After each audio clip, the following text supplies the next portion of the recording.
All right, guys, welcome back to another episode of the Pierce Wildlife Podcast. Welcome, welcome. We running a little behind here. We've just had a lot going on these past couple of weeks. Yep. We've had quite a few birthdays. My wife's, my daughter's, mine.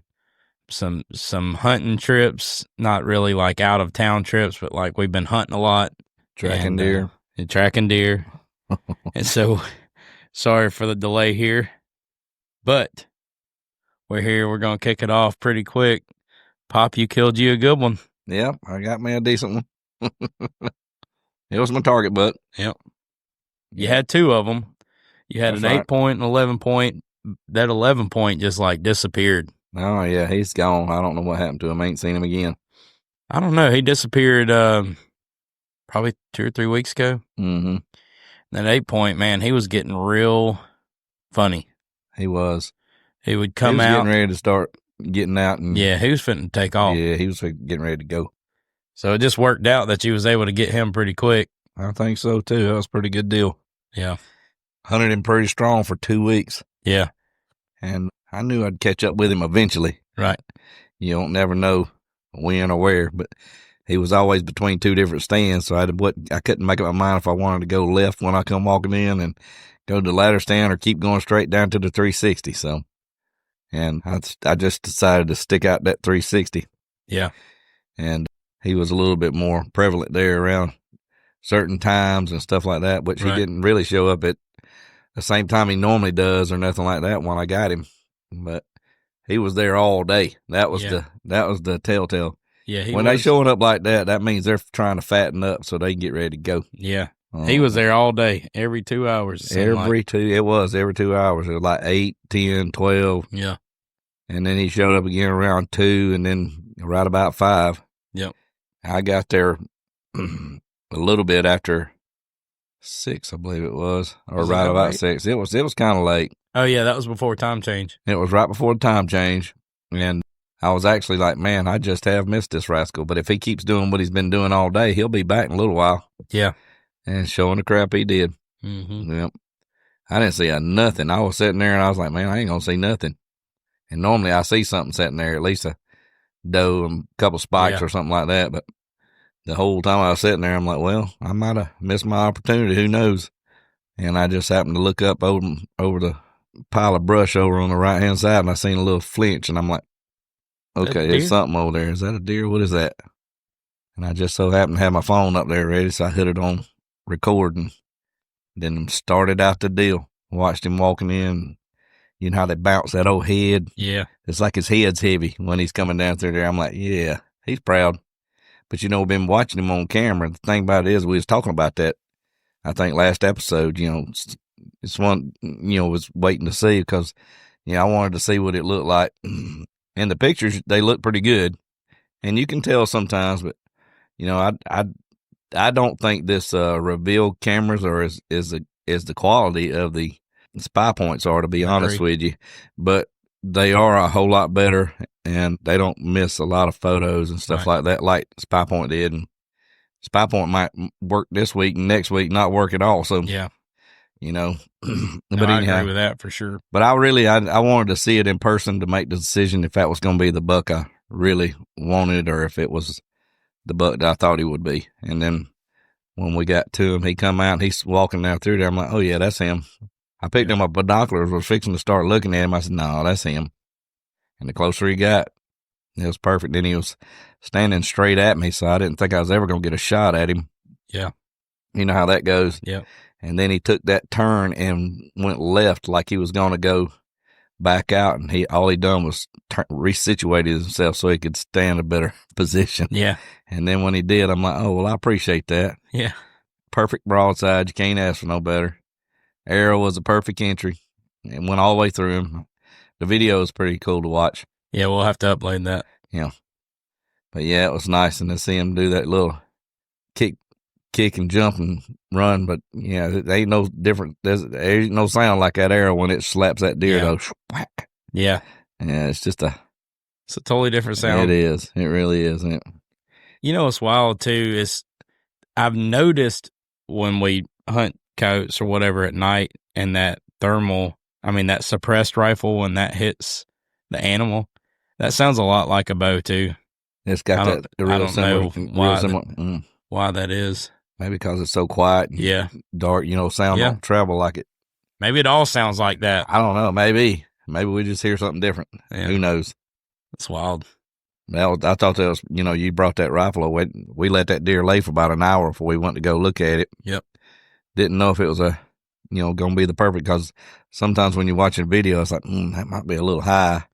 Yeah, the video looked high. It did look high, but when the deer run off, you could see the arrow in the ground because the knot lit up, and when he moved away, you could tell, like, okay, well, that's dead where I was aiming. So right, just seemed like that arrow had an arch coming in there, because the way it hit looked high, but it wasn't. When we got to it, it was a good shot. So. Yeah, it was a great shot.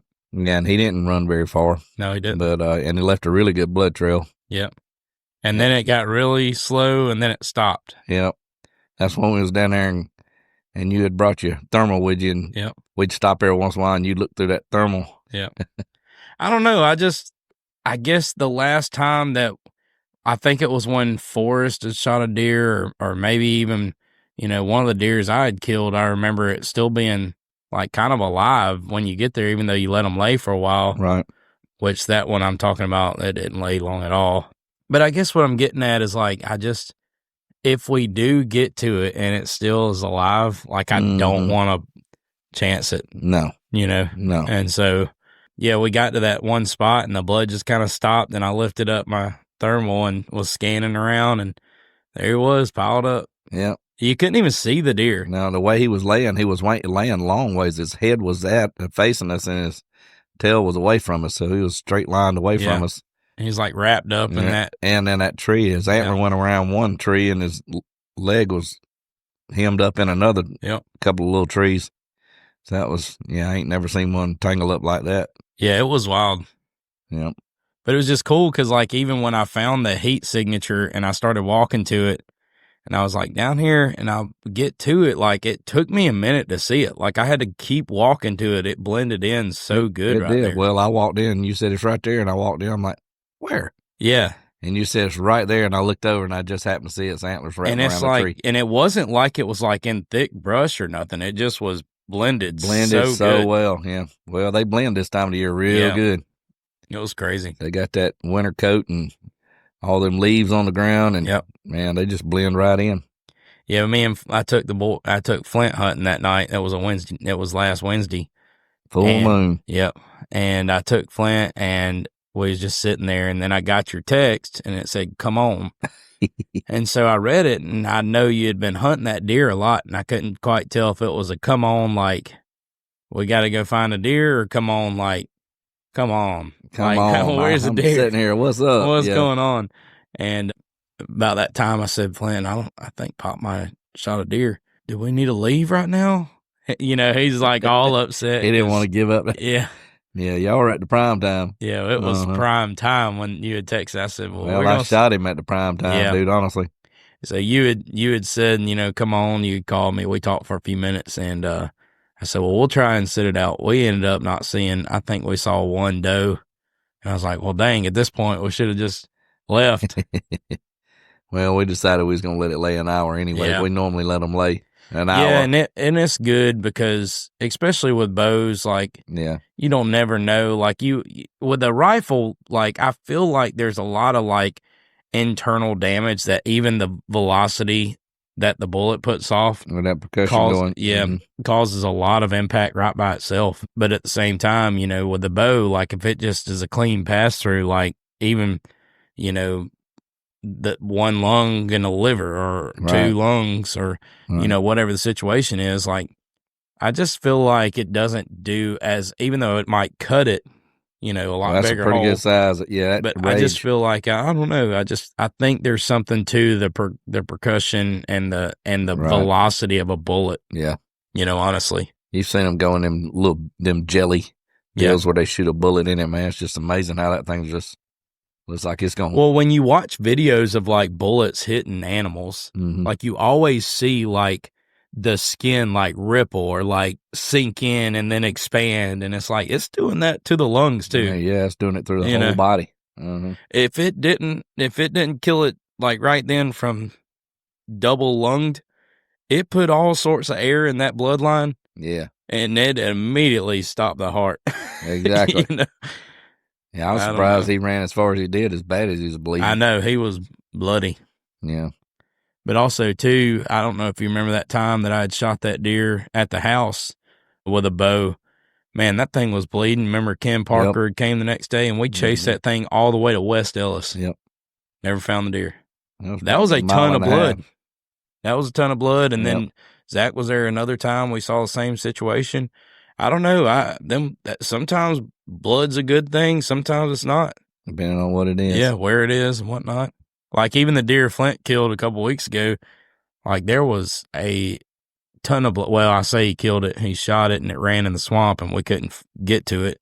But it was with that 30-30. He pretty much blew the right front shoulder off. I got it on film, but yeah, there was a ton of blood. Like we just thought that deer was going to be laying right there.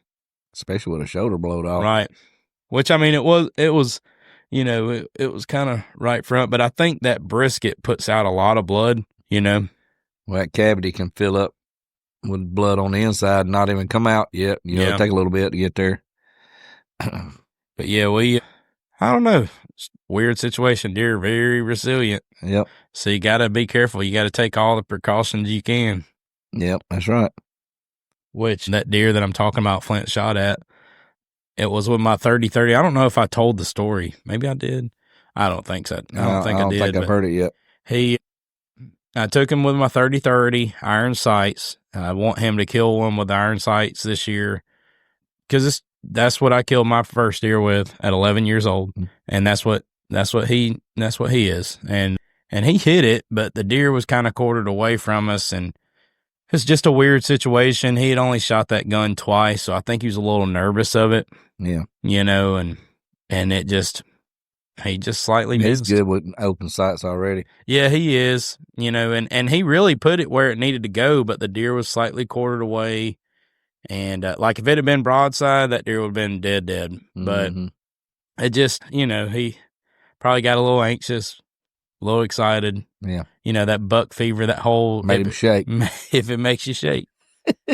Exactly. Yeah. Because I'll say, I mean, I missed that doe my first time when I was 11.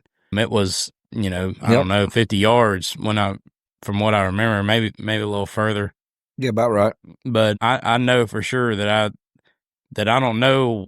Actually, let me rephrase that. I don't know why I missed that deer, but I will say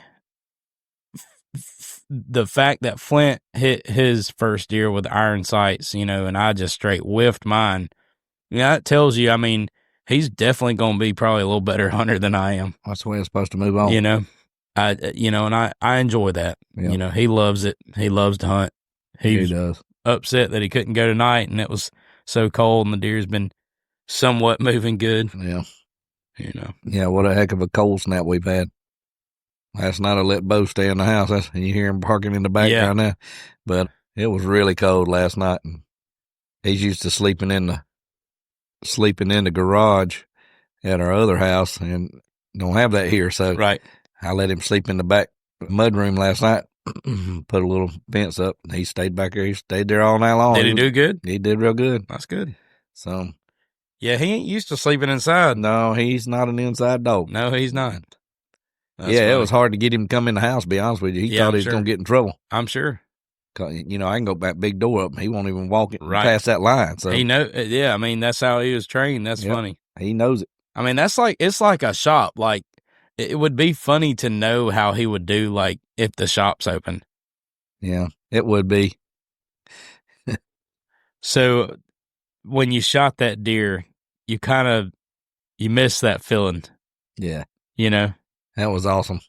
Well, it had been a little while since I put one down. Right. So it was nice to get another one notch in my belt there. Right.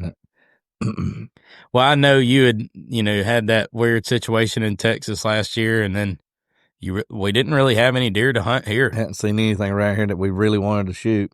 Like I didn't hunt nothing last year. I mean, I hunted for fun. Yeah.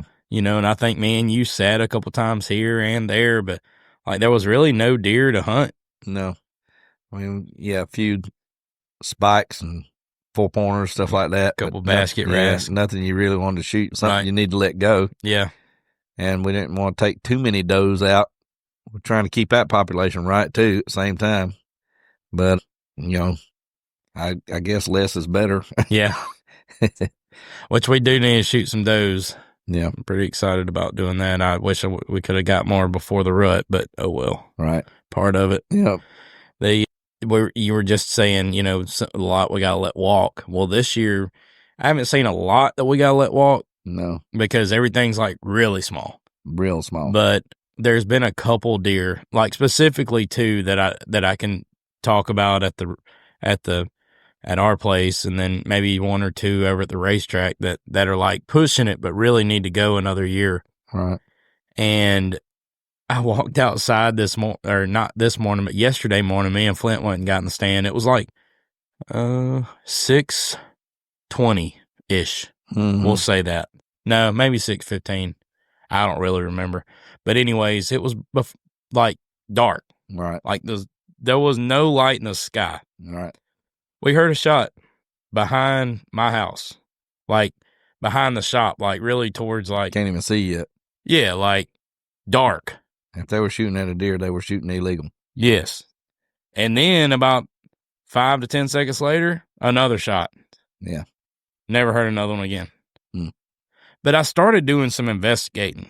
There's a couple people around behind my house. There's like 3 or 4 houses over there, like behind the shop, like driving towards West Ellis. Right. Like I've looked up their names, who owned them, Facebooked them, and tried to get an idea of their family. Research. There's quite a few younger people, like anywhere from 18 to 25, the age of that you would do that. Right.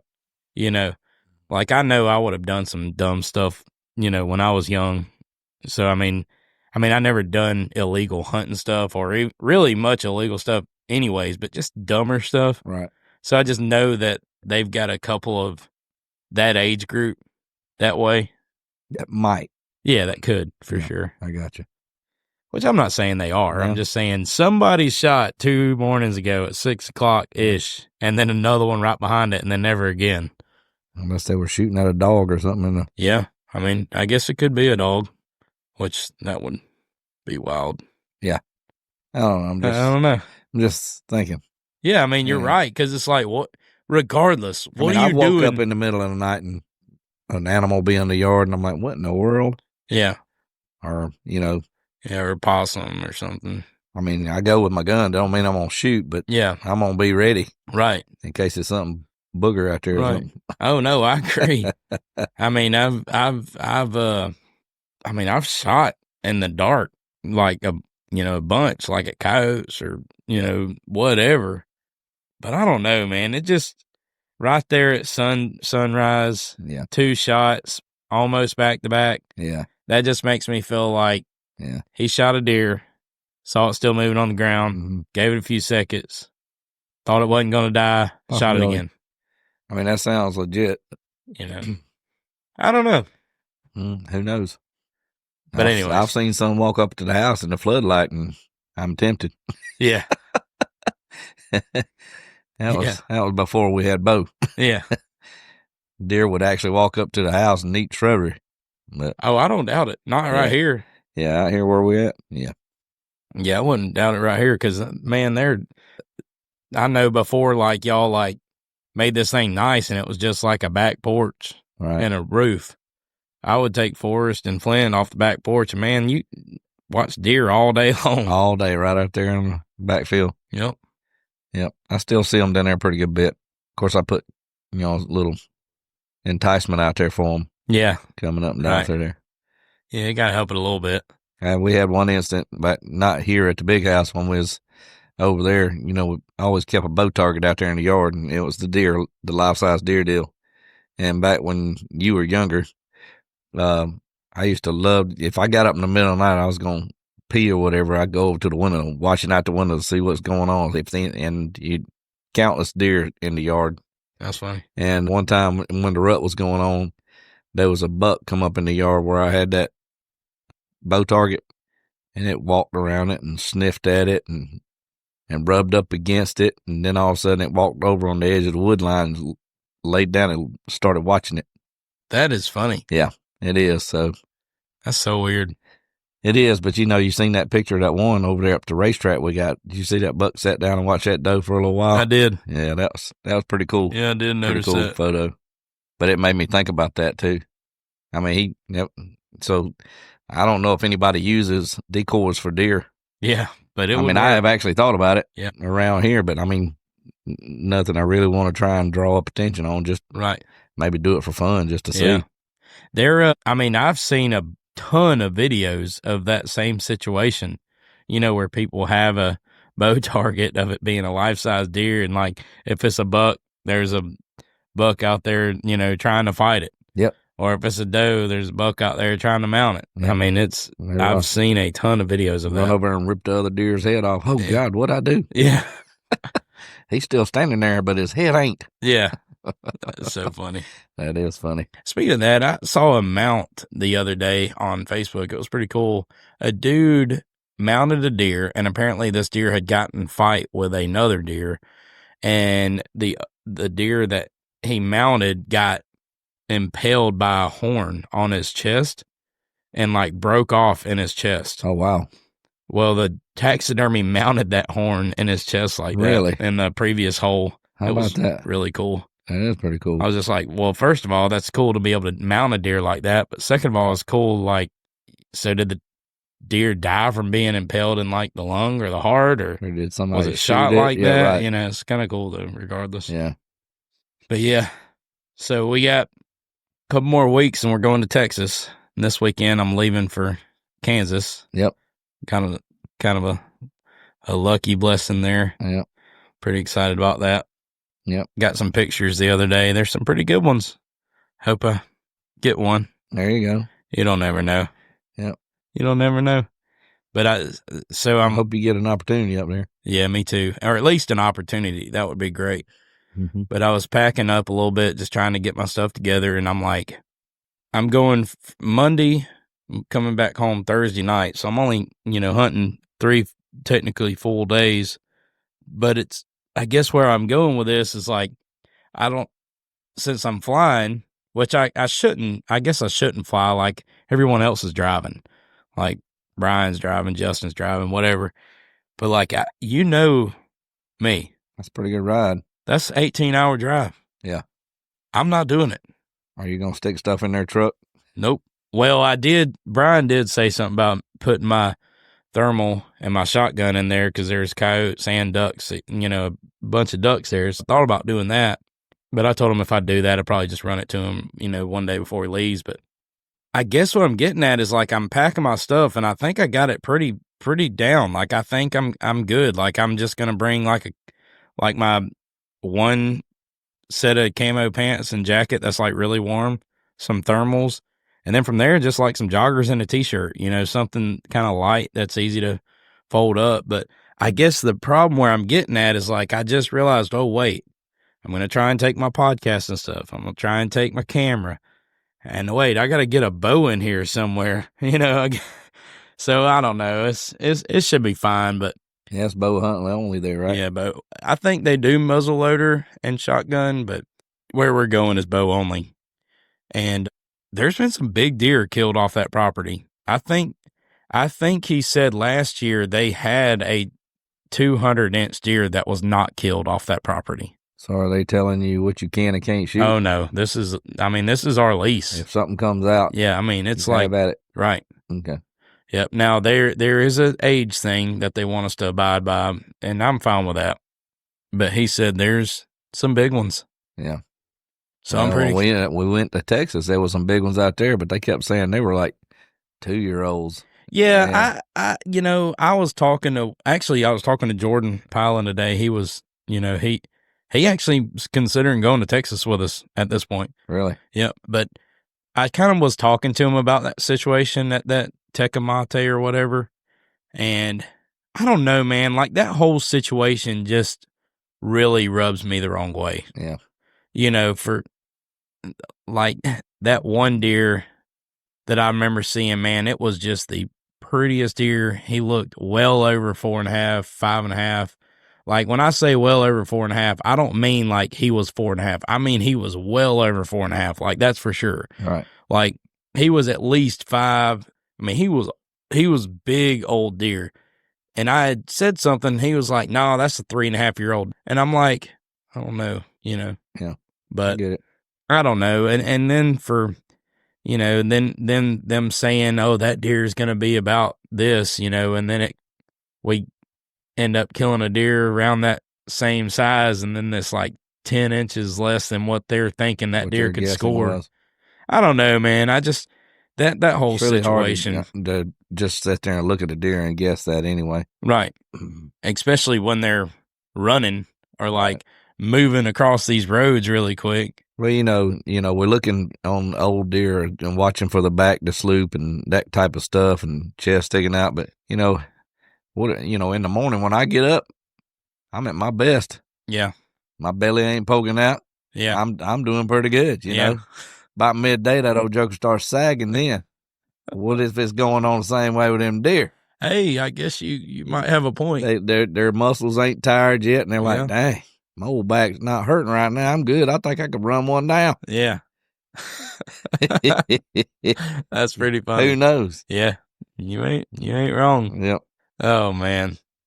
But yeah, I'm excited about it. I'm excited about what the rest of the year goes. Where I love deer hunting. I wish the season was longer, honestly. Yep.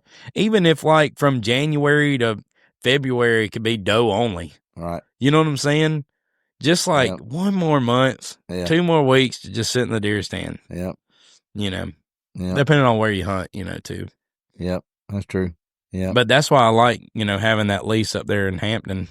You get a couple more weeks there. Yep. So that's nice. Yeah, I like that too. I'm getting pretty close to the end. We'll probably have to wrap this thing up. Okay. Time flies when you're having fun. Yeah. Congrats on your buck this week, Dad. Thanks, man. I appreciate it. Yeah. I hope you have a good trip. Yeah, me too. I'll be checking in with you. I know you'll be checking in with me too. Oh, yeah. Yeah. Well, hopefully I'll see one that makes me shake. That's right. So don't forget, guys, if it makes you shake, don't wait, don't hesitate. Shoot that thing.